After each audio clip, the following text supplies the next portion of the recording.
You wake up, go about your day, think your thoughts, feel your emotions, and everything seems normal. But here's the question. Who is actually experiencing all of this? If your mind is constantly generating thoughts, worries, and judgments, who is the one listening? Most people go their entire lives without ever questioning this. They just assume the voice in their head is them. But is it? Because the moment you start investigating, something strange happens. Most people think they are in control of their mind. But if that were true, why does the mind so often feel like it's controlling us? Have you ever noticed that you don't choose your thoughts? They just show up, some familiar, some random, some completely unwanted. You don't sit down and say, "I'll think about this next."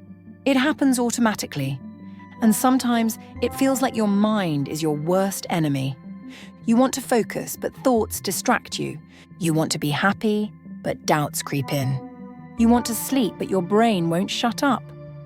So the real question is, if you were truly the one in control, why is this happening? Why can't you simply decide to be calm, peaceful, and happy at all times? Because the you that you think you are isn't actually you.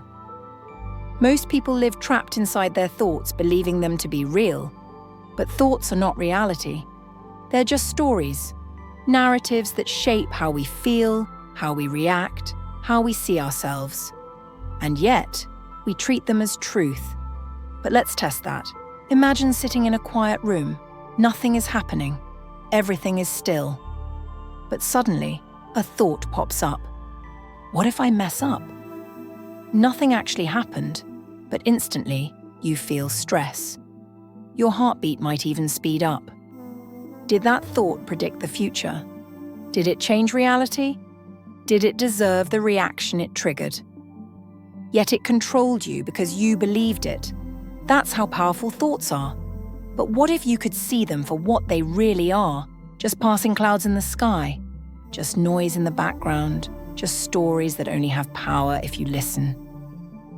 The reason most people suffer is not because of reality, but because of the stories their mind tells them about reality. If a stranger looks at you funny, your mind might say, "They think I'm weird. I must have done something wrong. People don't like me." But is any of that actually true? Maybe they were just lost in thought. Maybe they had a bad day. Maybe they didn't even notice you. Yet, because you believed the story your mind created, you felt bad. The mind is like an overprotective friend, constantly trying to prepare you for worst-case scenarios. But in doing so, it often creates problems that don't even exist. And the more we buy into these stories, the more trapped we become. So what's the way out? It starts with realizing that you are not your thoughts. You are the observer of them. As you listen to this, there's a voice in your head commenting on everything. That voice is not you. You are the one listening to it. And once you recognize this, you gain something most people don't have: choice. Choice to ignore the thoughts that bring you down. Choice to let go of the narratives that don't serve you. Choice to stop living inside the mind and start living in the present. Because life is not happening in your thoughts, life is happening right now. You see, the illusion doesn't break just because you notice it once. It keeps pulling you back in. Why? Because the mind has been running on autopilot for years. The patterns, the reactions, the endless loops, they've been reinforced over and over. So even when you start seeing thoughts for what they are, they don't just stop. They keep coming. They keep trying to pull you back into their world. They keep whispering, convincing, seducing you into believing them again. And this is where most people fall back into the trap. They think, "I get it now. Thoughts aren't me." But then, a bad day comes. An old memory resurfaces. A worry about the future creeps in. And suddenly, they're pulled back into identification. They forget. They believe the thoughts again. They feel consumed by emotions again. They act as if they never saw through it in the first place. And this is why waking up from the illusion isn't a one-time thing. It's a practice. a constant remembering. Most people think of self-awareness as something you achieve, but real self-awareness is a habit. It's the ability to catch yourself over and over and over. Not just once, not just when things are easy, but even in the hardest moments. Because when you can notice the illusion in real time, that's when you start living differently.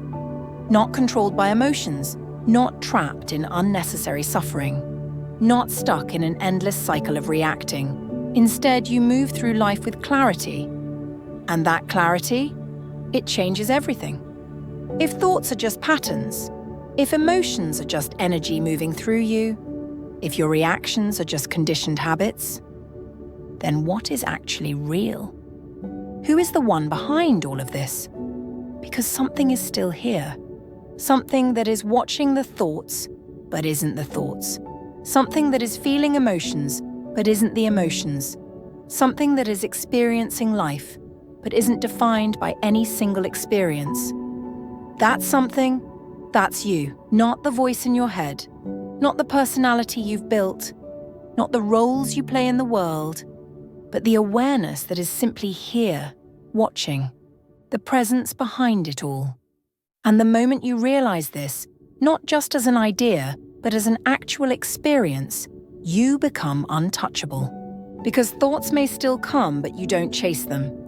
Emotions may still rise, but you don't drown in them.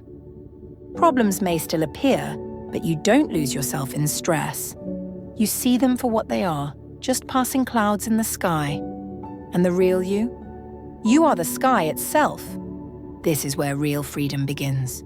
Not by controlling thoughts, not by forcing yourself to be positive, not by fighting emotions, but by stepping outside the entire game. Because once you know the game is just a game, you stop taking it so seriously. And that is when life becomes effortless. That's when you move with flow instead of against it. That's when you stop being dragged by every thought, every mood, every small inconvenience. Instead, you observe. You navigate life from a place of deep presence. And when you do that, nothing can shake you anymore. Most people don't realize this, but you've been hypnotized since the day you were born. Not in a dramatic sci-fi way, but in the sense that your entire perception of reality has been shaped by layers upon layers of conditioning. From the moment you were a child, you were taught who you are, what to believe, how to think, what to fear, and what to chase. Your name, your nationality, your beliefs about life, your ideas about success, your assumptions about happiness, all of it given to you. And you absorbed it, piece by piece, until it became the default lens through which you see everything. Now, here's the real mind-bender. The person you think you are, the you that reacts to life, that chases things, that fears things, that holds on to an identity. That's not actually you. That's the constructed version of you, the one shaped by experiences, culture, education, and social expectations. It's the mask you wear without even realizing it. And the real you. It's the one watching it all happen. The one that has been there before the labels, before the fears, before the opinions of others. But because you've been so conditioned to identify with this constructed self, you mistake it for reality. This is why most people suffer. They don't see reality as it is. They see reality through a filtered version of it, distorted by their beliefs, fears, and assumptions. Something happens. Instead of experiencing it as it is, they experience it through a story they attach to it. They meet someone new. Instead of seeing the person as they are, they judge them based on their past experiences. They face a challenge. Instead of tackling it head-on, they label it as too hard, too unfair, too much. See the problem? It's never about what's actually happening. It's about how the mind frames it. And because they never question this framing, they live in a prison of their own making. So the real question isn't who am I? It's what am I seeing life through? Because your thoughts, your emotions, your identity, they are not reality. They are interpretations of reality. Like a movie playing on a screen. You can get lost in the movie. You can get emotionally attached to the characters. You can feel fear, joy, anger, sadness, but the screen itself is untouched. And you are not the movie. You are the screen. Here's where it gets even deeper. If you aren't your thoughts, emotions, or identity, then why do you feel so controlled by them? Because you're still believing in them.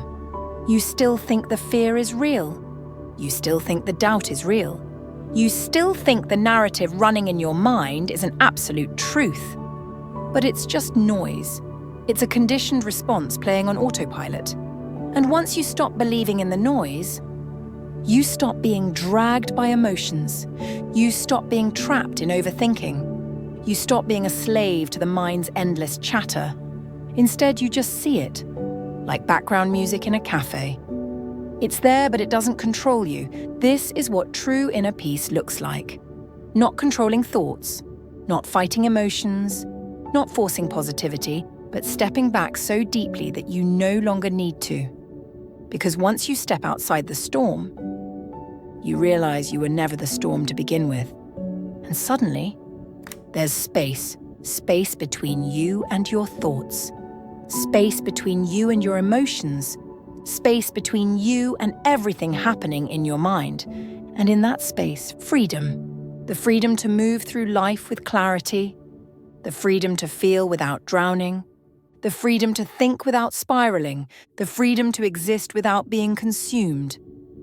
And when you live from that space, nothing can shake you anymore. But let's take it even one step further. What happens when you go beyond thoughts, beyond emotions, beyond the self? What happens when you stop attaching to anything, good or bad? You stop seeking. You stop trying to fix yourself. You stop looking for happiness in the future. You stop running towards some imaginary better version of yourself. You start living, not chasing, not controlling,